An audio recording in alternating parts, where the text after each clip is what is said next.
મિત્રો, શું આપણે ઇકોસિસ્ટમનું સર્જન કરી શકીએ છીએ? અહીંયા એ બતાવવાનો પ્રયત્ન કરું છું. આપણે વૃક્ષોને તો ઉત્પન્ન નથી કરી શકતા. We can not create trees. આપણે પક્ષીઓને પણ ઉત્પન્ન નથી કરી શકતા.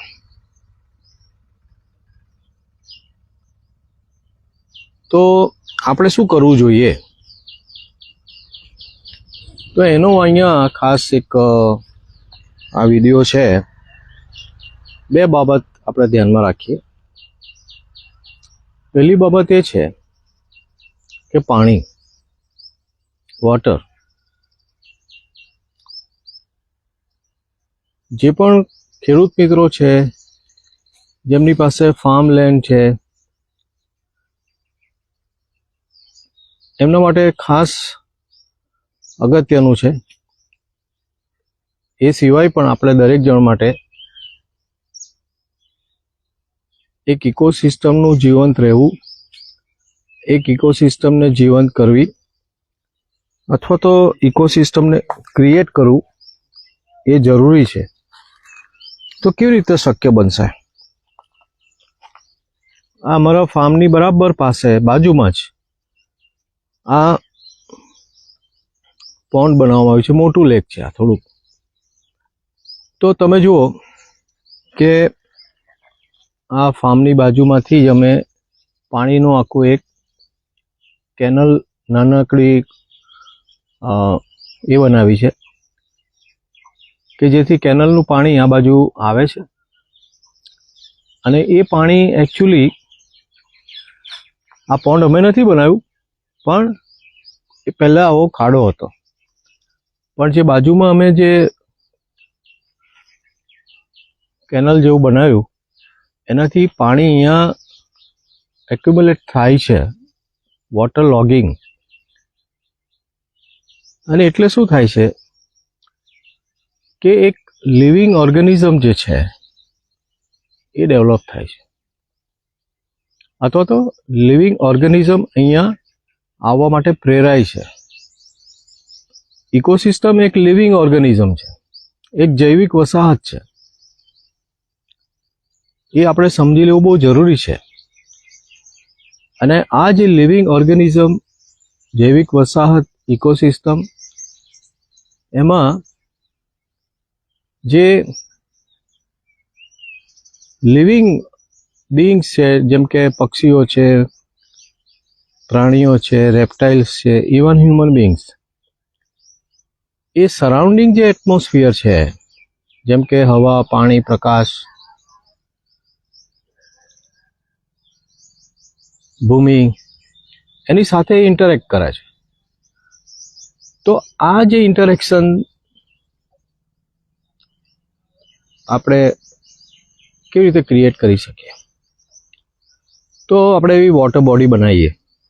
તો ઇકોસિસ્ટમ ક્રિએટ કરવા માટે અહીંયા હું ખાસ જે લોકો પાસે ફાર્મ લેન્ડ છે, તો જ્યાં બી જમીન છે, પડતર જમીન છે, ખુલ્લી જમીન છે, તો ત્યાં આપણે પાણી જે છે એનો સ્ટોરેજ કરીએ. બરાબર? આપણી પાસે કેટલી બધી ફાર્મ લેન્ડ છે આપણા કન્ટ્રીમાં. તો દરેક ફાર્મર જે છે એ જો વોટરને એક્યુમ્યુલેટ કરે, સ્ટોર કરે. આપણા શહેરમાં પણ, જો કે ગામડામાં આ ખાસ જોવા મળે છે કે મોટા મોટા તળાવ હોય છે, દરેક ગામમાં હોય છે, પણ એ પૂરતું નથી હોતું. ઘણી વાર શહેરોમાં બી આપણે વેટલેન્ડ બનાવી શકીએ છીએ. આવા વેટલેન્ડ શહેરની નજીક બનાવી શકાય છે. આ વેટલેન્ડ એરિયા જ્યારે બને છે તો એનાથી જમીન છે એમાં ગ્રાઉન્ડ વોટરનું સ્ટોરેજ વધે છે. આ પાણી જે છે જમીનની અંદર જાય છે. જમીનમાં વોટર, ગ્રાઉન્ડ વોટર છે એનું લેવલ ઉપર આવે છે. એ પાણીની ક્વોલિટી, ક્વોન્ટિટી વધે છે. આ અમારા ફાર્મની બાજુમાંથી આખું અમે લીધું છે. રાઈટ? તો તમે જુઓ, અમારા ત્યાં અંદર ફાર્મમાં નાનું પોન્ડ તો અમે બનાવ્યું છે બોરવેલની પાસે, એ મેં તમને અગાઉ બતાવ્યું હતું. પણ વોટર બોડી ઇકોસિસ્ટમને ક્રિએટ કરવા માટે વોટર બોડી જરૂરી છે. અહીંયા તમે જુઓ બધા કેટલી પ્રકારના પક્ષીઓ છે, રેપ્ટાઇલ્સ છે, સ્નેક જેવા, એ જળકુકડી છે, એ લોકો આવે છે અહીંયા. તો આ એમના માટે, આ વોટર બોડી એમના માટે બહુ સ્વર્ગ સમાન બની રહે છે. બરાબર. હવે બીજી બાબત એ છે ઇકોસિસ્ટમને ક્રિએટ કરવા માટે, તે છે આપણે વૃક્ષો વાવીએ. આ બે બાબત બહુ ધ્યાનમાં રાખવા જેવી છે. હું ને તમે પક્ષીઓ ઉત્પન્ન નથી કરી શકતા, વૃક્ષો ઉત્પન્ન નથી કરી શકતા, પાણી ઉત્પન્ન નથી કરી શકતા, પણ એ આપણા માટે એસેન્શિયલ છે, આપણા જીવનના અસ્તિત્વ માટે. અર્બનાઇઝેશનની અંદર આપણે થાય છે શું કે જે વેટલેન્ડ એરિયા હોય છે આવા, એ વેટલેન્ડ એરિયાને આપણે કવર કરી દઈએ છીએ બિલ્ડિંગ પ્રોજેક્ટ્સથી. તો રહી સહી જે શક્યતાઓ છે ફ્લડ વોટર કંટ્રોલ માટે કે પછી ગ્રાઉન્ડ વોટર રિચાર્જ માટે, કારણ કે વસ્તી એક બાજુ વધતી જાય છે અને સામે ગ્રાઉન્ડ વોટરનું જે લેવલ ઘટતું જાય છે, તો આપણે શું કરી શકીએ? તો આપણે આવા વેટલેન્ડ્સ છે શહેરની આજુબાજુ પણ, શહેરના અર્બન એરિયામાં આપણે એવી જગ્યા રાખીએ આપણા ટાઉન પ્લાનિંગમાં, ટાઉન મેપિંગમાં, કે જ્યાં વેટલેન્ડ હોય, ત્યાં લેક હોય, એનું પાણી જમીનમાં જાય.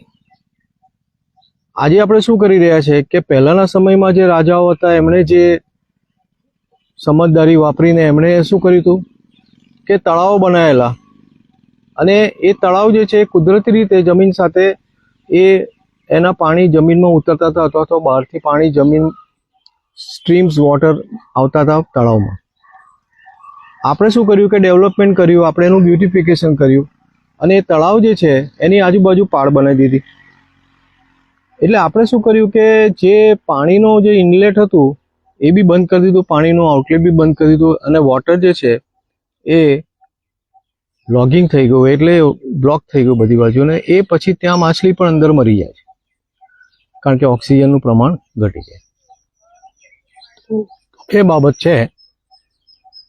ઇકોસિસ્ટમ એક એવી લિવિંગ ઓર્ગેનિઝમ છે, જૈવિક વસાહત છે, કોમ્યુનિટી છે, કે જ્યાં પક્ષીઓ, પ્રાણીઓ, સજીવ સૃષ્ટિ એના આસપાસના વાતાવરણ સાથે ઇન્ટરેક્ટ કરે છે. પાણી છે, હવા છે, પ્રકાશ છે, ભૂમિ છે. તો આપણે એ ક્રિએટ નથી કરી શકતા, પણ આપણે કમસે કમ એવું એન્વાયરમેન્ટ, એવી ઇકોસિસ્ટમ ફેસિલિટેટ કરી શકીએ છીએ કે આપણે પોન્ડ બનાવીએ, આ રીતે વેટલેન્ડ એરિયા તૈયાર કરીએ, અને એ રીતના આપણે શું કરી શકીએ કે ઇકોસિસ્ટમ ક્રિએટ કરીને એક લિવિંગ ઓર્ગેનિઝમ જે છે એ આપણે તૈયાર કરી શકીએ. So thank you very much.